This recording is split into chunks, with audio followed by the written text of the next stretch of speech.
नमस्कार। आप सभी को गुरु नानक देव के जन्मदिन की लख लख बधाइयाँ। तो आइए जानते हैं उनके जीवन के कुछ रोचक तथ्य। माता त्रिपे देवी जी और पिता कालू खत्री जी के सुपुत्र श्री गुरु नानक जी का अवतरण संवत 1526 में कार्तिक पूर्णिमा को नानकाना साहिब में हुआ। सतगुरु जी की महानता के दर्शन बचपन से ही देखने लगे थे। नानक जी ने रूढ़िवादिता के विरुद्ध संघर्ष की शुरुआत बचपन से ही कर दी थी।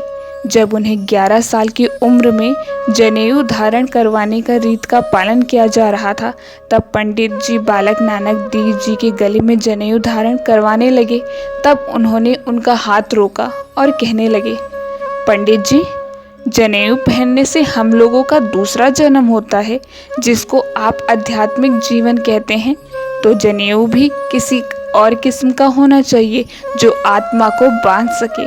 आप जो जनेऊ मुझे दे रहे हैं वह तो कपास के धागे का है, जो कि मैला हो जाएगा, टूट जाएगा, मरते समय शरीर के साथ चिता में भी जल जाएगा। फिर ये जनेऊ आत्मिक जन्म के लिए कैसे हुआ? और उन्होंने जनेऊ धारण नहीं किया। बड़े होने पर नानक देव जी उनके पिता ने व्यापार करने के लिए 20 रुपये दिए और कहा, इन 20 रुपयों से सच्चा सौदा करके आओ।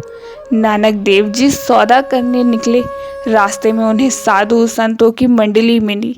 नानक देव जी ने उस साधु संत मंडली को 20 रुपये का भोजन करवा दिया और लौट आए।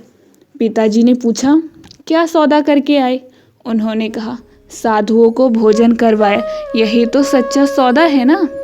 गुरु नानक देव जी को जनता को जगाने के लिए और धर्म प्रचारकों को उनकी खामियां बतलाने के लिए अनेक तीर्थ स्थानों पर पहुंचे और लोगों से धर्मार्थता से दूर रहने का आग्रह किया। उन्होंने पितरों को भोजन यानी मरने के बाद करवाए जाने वाले भोजन का विरोध किया और कहा कि मरने के बाद दिया जाने वाला भोजन पितरों को नहीं मिलता। हमें जीते जी ही अपनी माँ बाप की सेवा करनी चाहिए। सदगुरु जी ने तीर्थ स्थानों पर स्नान के लिए इकट्ठा हुए श्रद्धालुओं को समझाते हुए कहा, मन मैला सब किछ मैला, तन धोते मन अच्छा ना होए। अर्थात अगर हमारा मन मैला है तो हम कितने भी सुंदर कपड़े पहन लें, अच्छे से अच्छे तन को साफ कर लें, बाहरी स्नान सुंदर कपड़ों से हम संसार को तो अच्छे लग सकते हैं, मगर परमात्मा को नहीं, क्योंकि परमात्मा हमारे मन की अवस्था को देखता है। अंतर्मैल से जो तीर्थ नवे, तिसु बैकुंठ न जाना। लोग पितणे कुछ ना होई, ना ही राम अजाना। अर्थात सिर्फ जल से शरीर धोने से मन साफ नहीं हो सकता।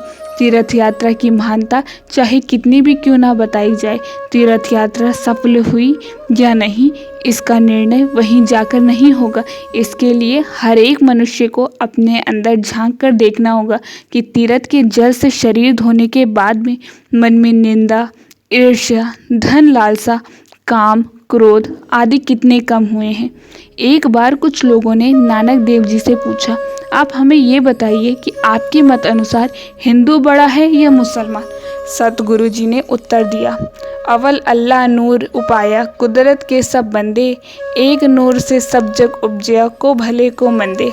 अर्थात जब बंदे ईश्वर के पैदा किए हुए हैं, ना तो हिंदू कहलवाने वाला रब की निगाह में कबूल है, ना मुसलमान कहलाने वाला। रब की निगाहें में वही बंदा ऊंचा है जिसका अमल नेक हो, जिसका आचरण सच्चा हो। इस तरह अलख जागते सदगुरु जी अब्दल नगर पहुँचे, जहाँ वली कंधारी नाम का एक माना हुआ फकीर रहता था, जो कि उसके कुदरती चश्मे से अब सबको पानी पिलाता था।